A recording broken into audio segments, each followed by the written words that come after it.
श्री गुरवे नमः. श्रीपादराजं शरणं प्रपद्ये. अध्याय 18. संत रविदास आणि श्रीपादांचे दिव्य मंगल दर्शन. मी त्या ब्राह्मणद्वयासमवेत यथाकाली कुरुगड्डीस येऊन पोचलो.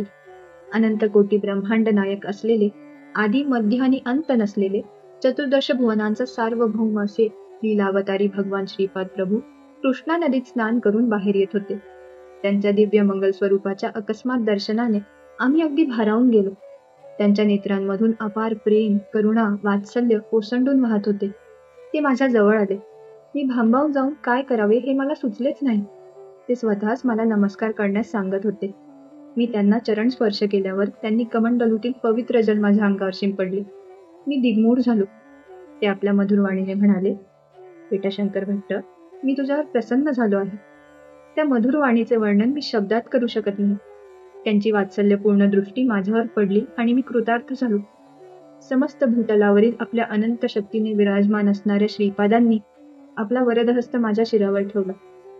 माझी कुंडलिनी शक्ती जागृत झाली आणि मला दिसणारी सारी दृश्यसृष्टी अंतर्धान पावल्यासारखी अनुभूती आली. हजार सागर एकदम येऊन मला आलिंगन देत असल्याचा भास झाला. अनंत शक्तीचा विद्युत प्रवाह माझ्या नसानसांमधून वाहत गेल्यासारखा वाटून मोठा दाह झाला. माझे डोळे आपोआप मिटले गेले. नाडी आणि हृदयस्पंदन दोन्ही थोड्या वेळासाठी थांबले होते. माझे मन निर्विकार आणि निश्चल होऊन अनंत शून्यात हरवले. माझ्या हृदयातील चैतन्य अनंत अशा विश्व चैतन्यात विलीन झाल्यासारखे भासले. या अवस्थेत मी अत्यंत आनंदात होतो. त्याचे वर्णन शब्दाने करता येणे कठीण आहे. या अत्युच्च आनंदाच्या अवस्थेत माझ्यातून कोट्यानकोटी ब्रह्मांड, सृष्टी, स्थिती, लय पावत आहेत असे मला भासमान झाले. मी यापासून भिन्न नाही असा दृढ विश्वास वाटत होता. मी हिचा लय झाल्यामुळे मी अव्यक्त अशा आनंदात होतो. हे सर्व मला चित्रविचित्र वाटत होते. तेवढ्यात श्रीपाद प्रभूंनी आपल्या कमंडलूतील जल मोठ्या प्रेमभावाने माझ्यावर प्रोक्षण केले आणि मी सहज स्थितीत आलो. संपूर्ण विश्वाचे आदिगुरु असणारे श्री वल्लभ माझ्याकडे हजार मातांचे वात्सल्य डोळ्यात आणून पाहत मंद मंद स्मित करीत होते. यवनांना श्री वल्लभांचे दर्शन. माझ्या बरोबर आलेल्या ब्राह्मण द्वयांना श्रीपाद प्रभूंबरोबर बोलणे किंवा पादस्पर्श करण्याचे धैर्य नव्हते. श्रीपाद स्वामी मला म्हणाले, तुझ्या बरोबर आलेले हे दोन अपरिचित कोण आहेत? मी म्हणालो, प्रभू, आपल्या दिव्य चरणांचे दर्शन घेऊ इच्छिणारे हे दोन ब्राह्मण आहेत. त्यावर प्रभू म्हणाले, हे ब्राह्मण दिसत नाहीत, गोमांस खाणारे यवन दिसतात. खरे का खोटे हे तू त्यांनाच विचार. एवढ्यात ते ब्राह्मण म्हणाले, आम्ही ब्राह्मण नाही यवन आहोत यात संदेह नाही.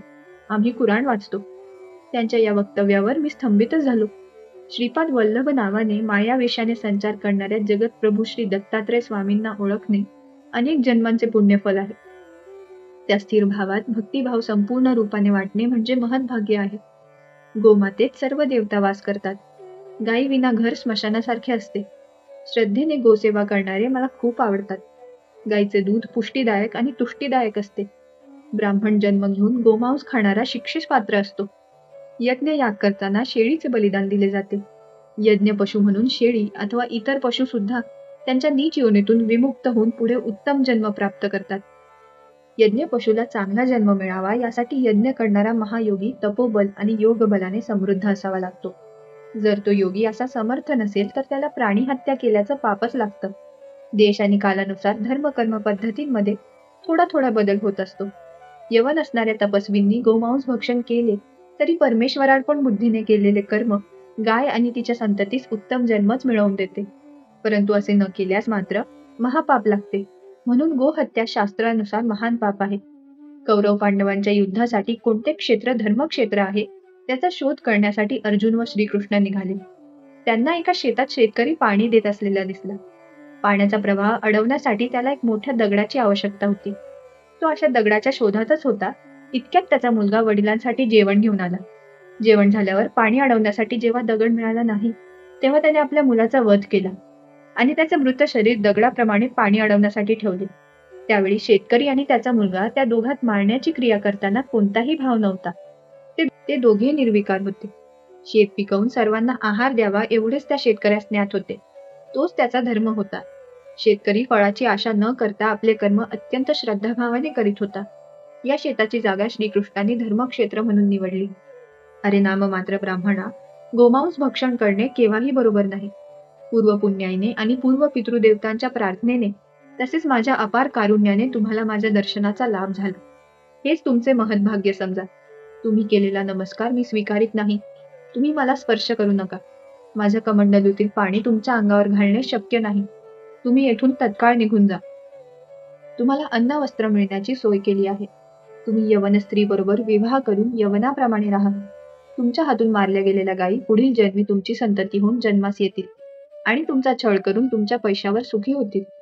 माझ्या दर्शनाने पुनीत झाल्यामुळे काही जन्मानंतर तुम्ही बडे बाबा आणि अब्दुल बाबा या नावाने ओळखले जाल. महाराष्ट्रातील शिर्डी गावात श्री साई बाबा नावाचे एक महात्मे अवतरित होतील. ते तुमचा उद्धार करतील. हे माझे बोल काळ्या दगडावरील रेषेप्रमाणे आहेत. असे बोलून प्रभूंनी त्यांना जाण्यास सांगितले. मी आणि श्रीपाद प्रभू दोघेच होतो. तेव्हा तेथे रविदास नावाचा एक रजक आला. रविदास श्रीपाद प्रभूंना सारखा प्रणाम करीत होता, परंतु प्रभू त्याच्याकडे दुर्लक्ष करीत होते. थोड्या वेळाने त्याच्याकडे पाहून श्रीपाद मंद हसले. याचे मला आश्चर्य वाटले. श्रीपाद वल्लभ स्वामींनी माझ्या कपाळाच्या मध्यभागी जोरात दाब दिला. तेव्हा माझ्या नेत्रचक्षूंसमोर चित्र विचित्र दृश्य दिसले. श्रीपाद स्वामींचा भक्तांवर अनुग्रह. रविदासाची नाव कृष्णा नदीतून कुरुगड्डीकडे जात होती. त्या नावेत एक वेदशास्त्र पंडित बसले होते. इतर अस्पृश्य जातीच्या लोकांचा स्पर्श होऊ नये म्हणून ते एकटेच त्या नावेत बसून जात होते. ते पंडित रविदासाला म्हणाले, मी महापंडित आहे आणि श्रीपाद श्री वल्लभ स्वामीकडे जात आहे. त्यांनी मला बोलावले आहे. तेच तुला नावेचे भाडे देतील. ते ऐकून रविदासाने होकार दिला. नाव मार्ग आक्रमू लागली. बोलण्याच्या ओघात त्या पंडिताला कळले की रविदासाला पौराणिक ऐतिहासिक कथेंची काहीच माहिती नाही. तो पंडित म्हणाला, अरे रविदासा, तुला पुराण आणि इतिहासाचे काहीच ज्ञान नाही. म्हणजे तू 3/4 जीवन व्यर्थ घालवले. रविदास ते ऐकून निराश झाला. नाव चालताना एकदमच पाण्याचा वेग खूप वाढला. त्या वेगाने त्या नावेस एक छिद्र पडले व त्यातून पाणी आत शिरू लागले. रविदास त्या पंडिताला म्हणाला, महाराज, आपणास पाण्यात पोहता येते का? पंडित म्हणाला, अरे, मला तर पोहता येत नाही. रविदास म्हणाला, महाराज, मला पोहता येते, परंतु तुम्हाला मात्र पोहता येत नसल्याने तुमचे जीवन 100% व्यर्थ आहे. सारखे वाढत असलेले पाणी पाहून रविदासाने श्री श्रीपाद प्रभूंचे नाव घेऊन पाण्यात उडी मारण्याची तयारी केली. इतक्यात त्याला पाण्याच्या मध्यभागी एक दिव्य कांती दिसली. त्याने आधी अंत नसलेल्या श्रीपाद स्वामींच्या महिमा वर्णन करणाऱ्या अनेक लीला कथा ऐकल्या होत्या. रविदासाने त्या दिव्य कांतीस अत्यंत श्रद्धाभावाने नमस्कार केला. नावेतील पाणी सारखे वाढू लागले होते. इतक्यात एक महदाश्चर्य घडले. एक अदृश्य हात त्या नावेतील पाणी बाहेर टाकीत होता. पाणी कमी झाले आणि नाव किनाऱ्यावर पोहोचली आणि ते दोघे श्रीपाद प्रभूंच्या दर्शनास आले. रविदास यापूर्वी प्रभूंच्या दर्शनास कधी आला नव्हता, परंतु आज जेव्हा त्याने स्वामींना नमस्कार केला तेव्हा त्यांनी प्रसन्न मुद्रेने मंद हास्य केले. त्या पंडिताकडे मात्र दुर्लक्ष केले. शास्त्र चर्चा करण्यासाठी आलेल्या त्या पंडिताच्या मुखातून एक शब्दही निघेना.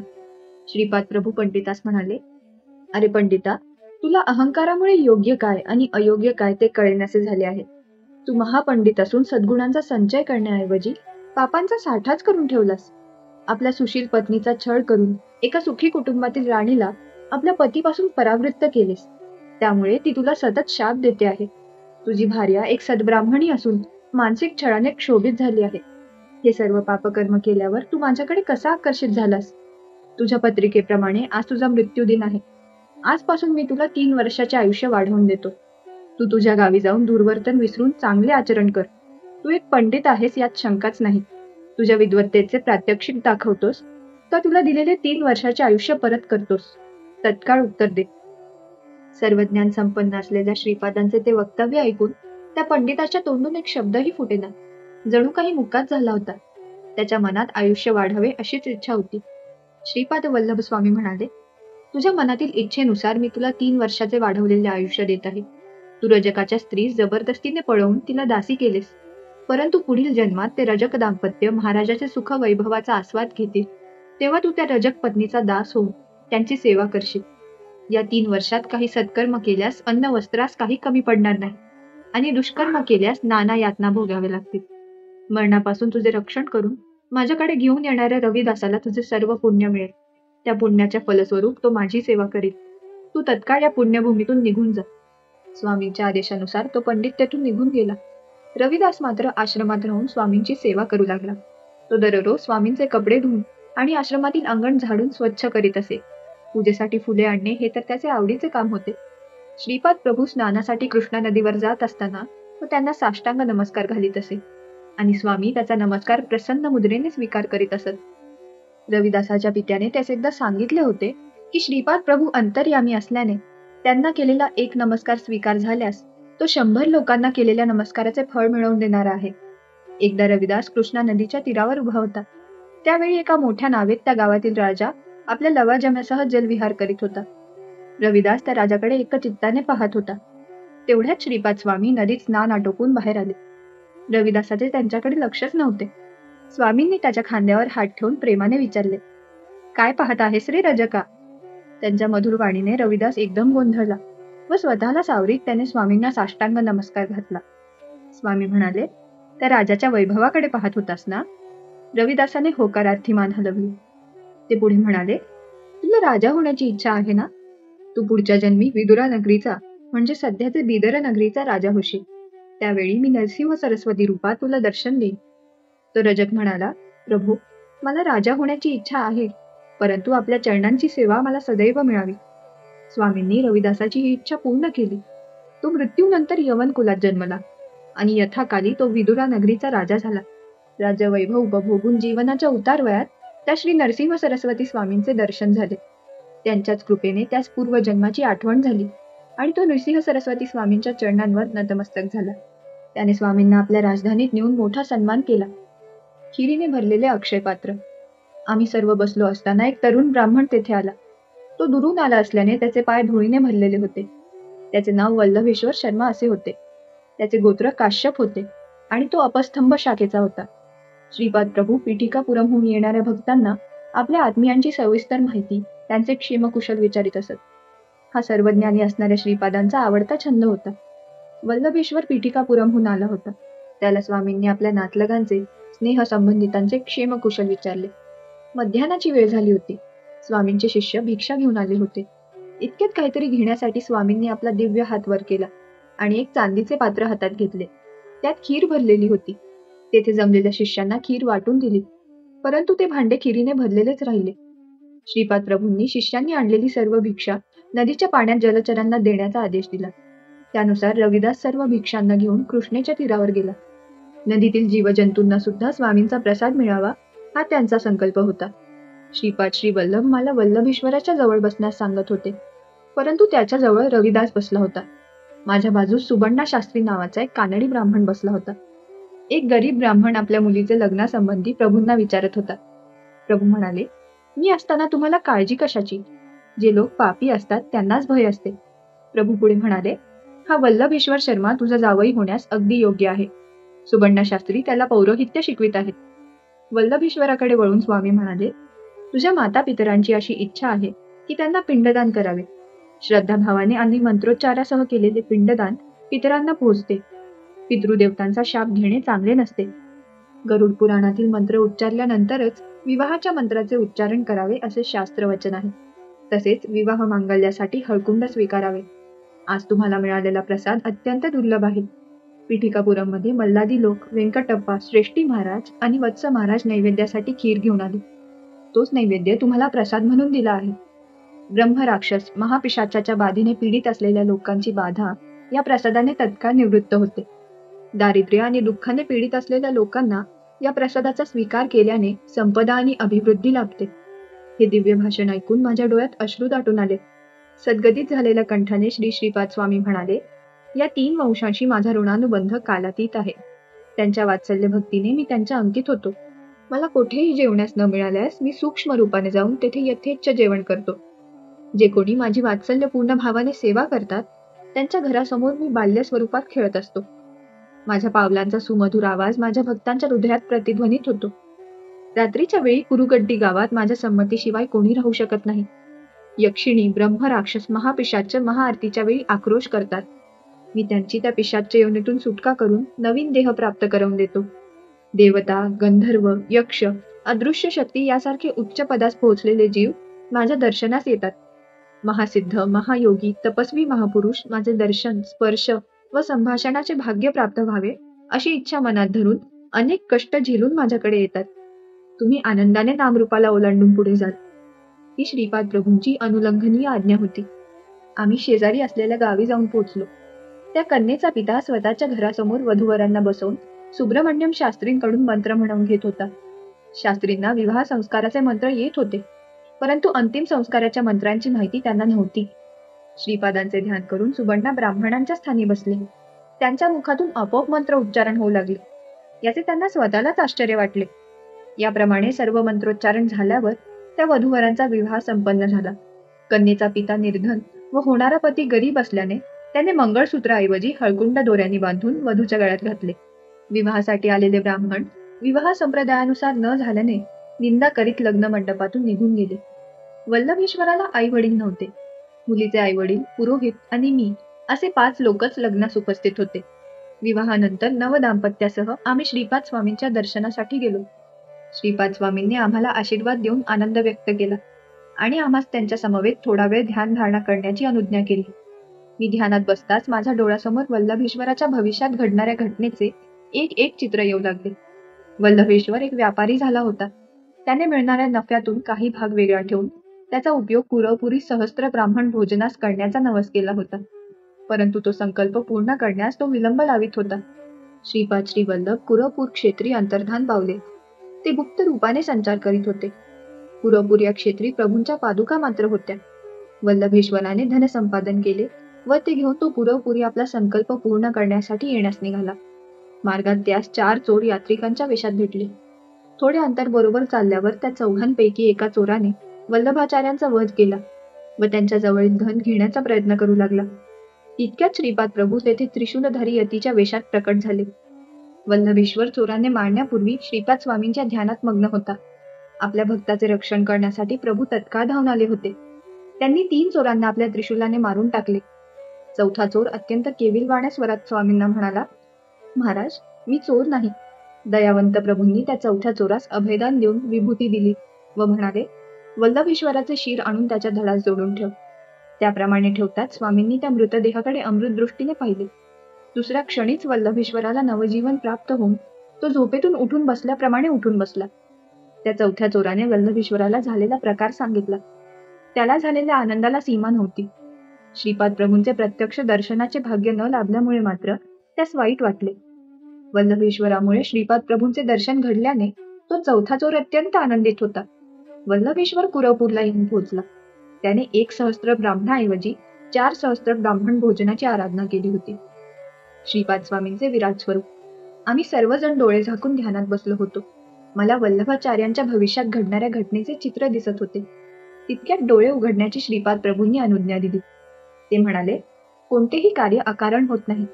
प्रत्येक कर्मासाठी काही ना काही कारण असतेच. सृष्टीचे विधान चित्र विचित्र आहे. निर्गुण निराकार असा मी तुमच्यासाठी साकार रूपात अवतरित झालो आहे. हे पाहून तुम्हाला आश्चर्य वाटेल.